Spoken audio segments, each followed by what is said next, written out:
history of America is the history of rich white men telling not rich white people that their enemies are black and brown. It starts in the colonies of what would become the United States. Let's remember, during the colonial period, mid-1600s, there was no such thing as white people. I know some people who are now called white find that shocking, right? Because they think whiteness is real, right? But whiteness was created. Europeans didn't call themselves white. We didn't call ourselves white. We weren't all members of one big happy family. Are you kidding? Have you studied the history of Europe? The history of Europe was about killing each other. That's what we did in Europe. We just killed each other before we figured out there were other people to kill. We just killed each other, right? I mean, that was the history of Europe. The English hated the Irish, right? Northern Italians didn't even think that Southern Italians were Italians. The Germans hated everybody, and everybody hated their ass right back, right? There was no team called white, no race called white, but all of a sudden, in the middle of the 1600s, there was. Why? Why was it suddenly necessary to create this thing called the white race? Well, because rich people can count, that's why. And so rich folks looked around, the ones that owned all the land, in the colonies, the colonial elite, looked around and they realized something, that they were heavily outnumbered by African enslaved folks, by European indentured servants, who were just one level above a slave, or other Europeans who weren't technically indentured servants, but they were still peasants, didn't have any money, didn't have any land, and they could do the math. They added it up, and they were like, damn, we got to figure out a way to split these folks apart from one another, or they're going to rise up and take our stuff, right? Because after a while, these black folks who were enslaved Africans and these quote-unquote white folks who were poor Europeans are going to figure out they're all getting played by these rich people. Right? So ultimately, the rich figure out they got to come up with some way to get somebody in that group on their team. The easiest thing is to get the poor Europeans, right? Because at least they look like you. They sort of share some of the customs and the culture. So they all of a sudden create this thing called whiteness, and they say, now you're part of the club. Now we're going to let you testify in court, enter into contracts, vote, at least if you're a man, own a little bit of land, at least if you're a man, right? And we're going to get rid of indentured servitude. No more of that, because you're too good for that. And we're going to take the white men, now called white men, and put them on the slave patrol to keep black people in line. Give them a horse and a gun and a badge and make them feel big and powerful, right? They're still poor. They still don't have anything. They didn't pay the slave patrol well, right?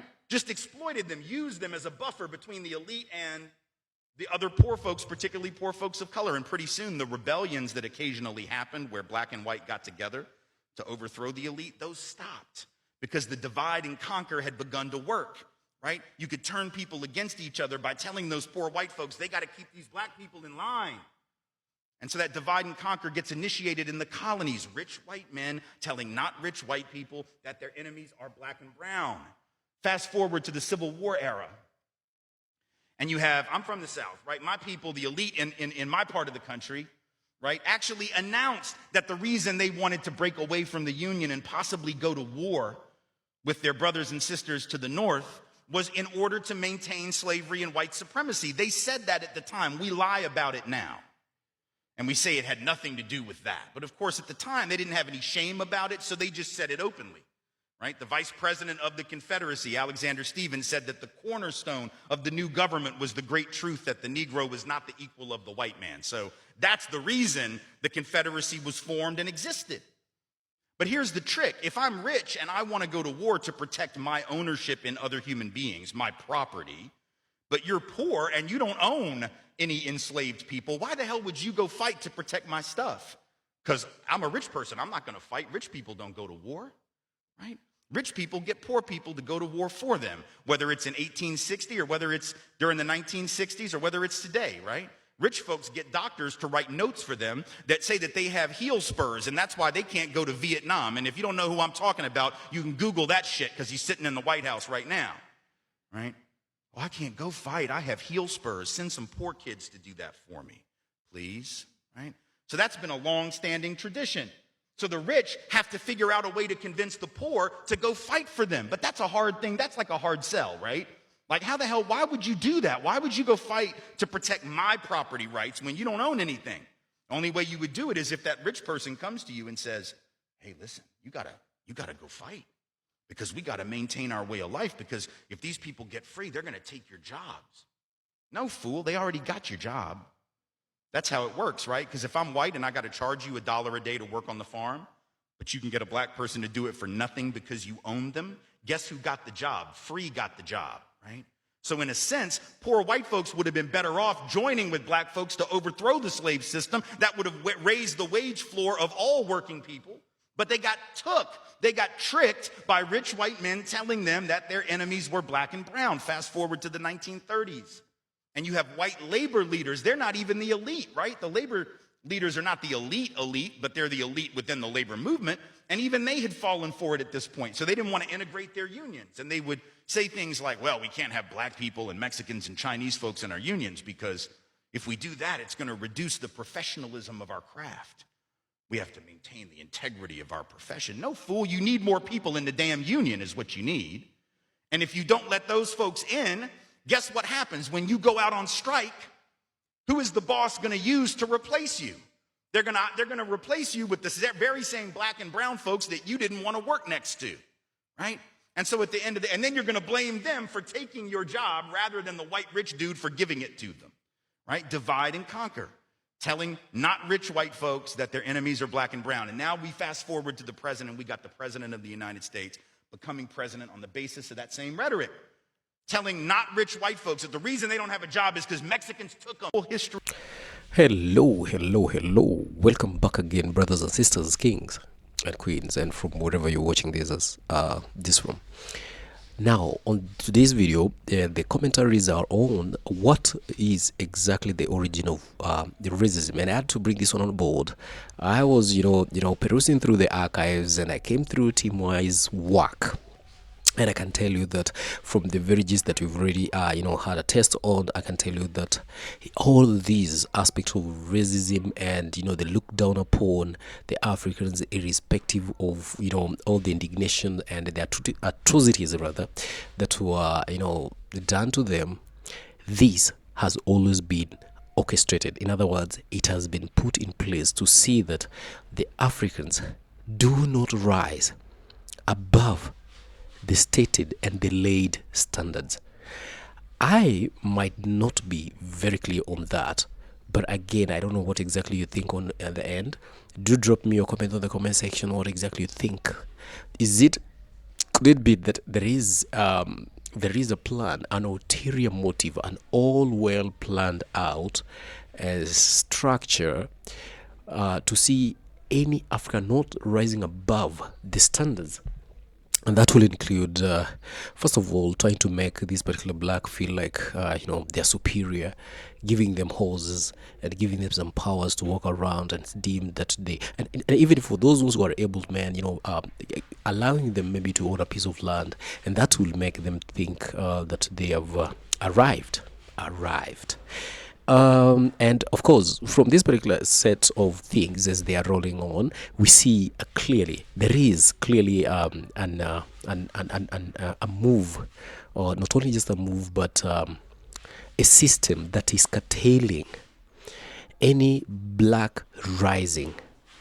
And not only that one, but we can also say that the melanated societies, and how is it that it's not possible to see let's say, for example, these particular melanated individuals rising above all the adversaries, and they will never always have that, and it will always be reflecting, bouncing back. They will always see themselves as the outside one, and keeping on down the generations, reminding them that you're black, you don't belong here. It is something that it's of essence and needs to come to a stop. But guys, if you do feel me and you got in the gist up to this particular point, do drop me your comments on the comment section. That is again for the emphasis of the same. Now we keep on watching. In the next video, there is also sentiments, very strong sentiments from some quarters over the same. Let's keep on watching. Racism. That's and right. I think we have to call it exactly what it is. This is cultural erasure. We've seen it happen before. When black people were brought from Africa over here, forced to be here, they erased our culture from us. They took our religion away. They took our names away. They took our heritage, everything that related us to Africa. They took it away and replaced it with Western culture. That's what you're doing right now in education. When you look at the AP classes that are taught right now in the state of Florida, you have Chinese language and culture, French, German, Italian, Japanese, Latin, and Spanish. But you can't have African American studies. I have a huge problem with this. And this is a course that was created and cultivated with certain expertise and experience. Henry Louis Gates Jr. was a part of this. This isn't just some thing that they threw together at the last minute. It is put together to teach you about us and who we are through arts and literature, as you were saying, science, civil rights, political science, geography. There's so much more to it. And if every other culture can be taught except for black culture, that's racist. That's right. Yeah, and Stop calling ourselves people of color. They're using that against us. By calling ourselves people of color and we stop using black, we're helping to extinguish our voice in the public conversation because nobody's hearing black no more. Nobody's hearing American or African no more. Most black people, when they describe themselves, what do they say? I'm a person of color, people of color. By doing this, you're lumping yourselves up with the Latinos, the Arabs, the East Indians, the Native Americans, the homosexuals, the women. Here's the problem with that. Once they get us calling ourselves people of color, which they've already have, let's say 2 years, right? For 2 years, most black people have stopped identifying as black. They now say people of color. They're going to get to a point where you're completely identified with all these other non-white people who can't stand you any more than the Caucasian. And then you know what they're going to do? They're going to flip all these other people of color against your interests. Let me give you an example of how they're doing it right now. There's surveys being carried out across America where they're asking other people of color, reds, yellows, browns, poor whites, what do you think about reparations to black people? This is what they're doing right now. It's happening now. And guess what the Asians are saying? I don't think they need reparations. America isn't racist. What do you think the East Indians are saying? I don't think they need reparations. America isn't racist. What do you think the Native Americans and the European Jews are saying? I don't think they need reparations. America isn't racist. So the same people you identify with as people of color, when questions come up about your issues and your agenda, they can cancel it. Why? Because all the other people of color who you now identify with have taken a vote and said, y'all don't need reparations. Let me give you another example. Let's say you have a child, your son, we got black boys in public schools in Nashville. They're catching all kind of hell, special ed hell, ADHD hell, psychiatric med hell, right?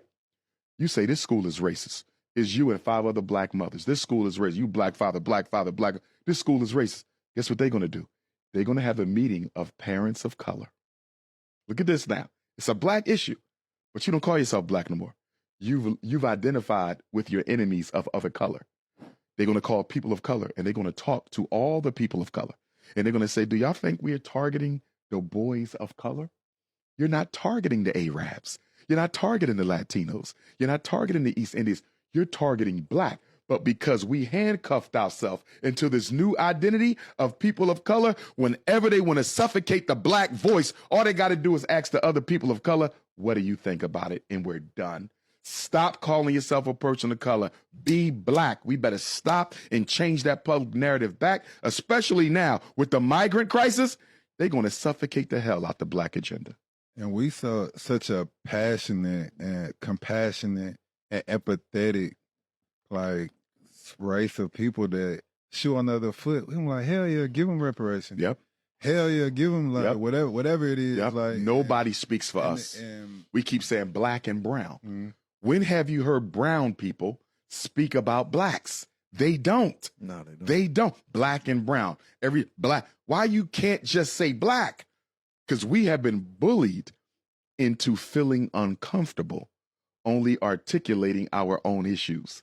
Black people are the only people who don't feel comfortable just fighting for black issues. Jews only fight for Jews. Latinos only fight for Latinos. Arabs only fight for Arabs. Mexicans only fight for Mexicans. Black people fight for everybody. And here's the Achilles heel of that mindset. If you're going to make everybody else's issue as important as your own, why should we care about your issue? By bringing them in, you automatically demote the seriousness of your issues. Multiculturalism was a trap the whole time. And one of the reasons I say multiculturalism was a trap the whole time, did you know Mexicans were once legally considered white in this country? Did you know East Indians were once legally considered white in this country?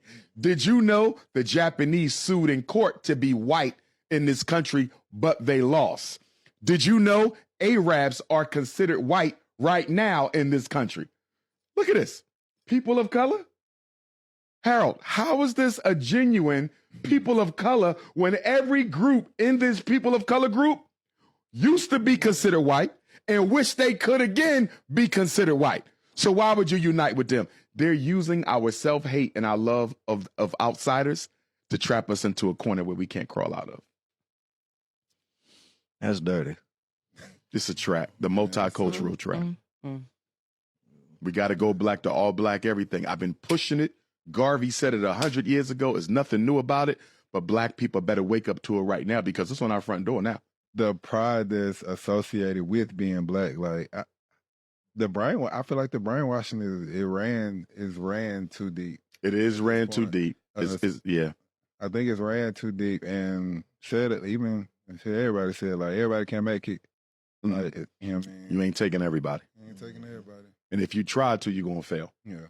You can't take everybody. In fact, if you were to ask me to guesstimate, right, you have about 40 to 50 million Africans in America. Continental Africa is included because as a Pan-Africanist, we all one. Of that 50 million Africans in America, I'm going to say maybe 5 million. I'm going to give you 10%. 90% of us are completely useless, right? Of that 90%, 60% of them are too religious to objectively evaluate our political, social, economic condition and do something about it. The Christ out Christian, I'm not saying anything wrong with Christian. I'm talking about the person who's so Christian that they've lost all connection to reality. You're so Muslim, you've lost all connection to reality. You're so Hebrew, so Jehovah Witness, so Seventh-day Adventist, you've lost all connection to reality. So 60% are gone. Because most of those religions, excluding the Hebrews, most of those religions teach colorblindism, right? The Christian church indoctrinates all their followers. God don't see color. The masjid, I was raised Orthodox Muslim. I know God don't see color. You feel me? So 60% of us feel that embracing an African first consciousness is against God, which basically means redeeming black people is against God. You see that? If I can't fight for my people alone, then what you're saying is God isn't interested in African redemption, because the only way African redemption happens is if black people focus on themselves. So you got 60% religious. You got another 20%. They are straight up economic opportunists. Do you feel me? They don't give a shit about black power or white power. Yeah. They want green power. They will hustle any part of the struggle to get. They can't see beyond their bank account. And that's a big percentage of black men, by the way. A lot of black men are going to be useless for the freedom struggle because we are so addicted to money. We can't think beyond money, right? And then your last 10, 20%, they so in love with white folks, they would rather die on the Titanic with their slave master than jump on a canoe with their brothers and sisters. You understand? You got a percentage of us who are die-hard, black-skinned white people. And you got people who've been raised 3-4 generations of coons. See, we fail to realize that. And a lot of them go to your HBCUs and your PW, but the great-grandma was a house Negro. Great-great-grandpa was a house Negro. Father was a house, you understand? So they have been indoctrinated. This is how their family operates. We serve the interests of white people, and that's how we protect our own interests. You're only taking 10%. Hello again. This one really got me off guard, and I do not want to distill these. Do drop your comments on the comment section. We'll be listening, and I can tell you that if I add anything more like right now I'm doing, that might really make it terrible. But again, yes guys, we are going to be sojourning, looking into where did the rain start beating us. So no more people of color, there is blacks, and that is what it is. And now once that particular reality kicks in and materializes, only then shall all the African Americans in diaspora realize their true authenticity and their true value in the global domain. Guys, I'm gonna patch it at this particular point. Let's meet in the next. See you later.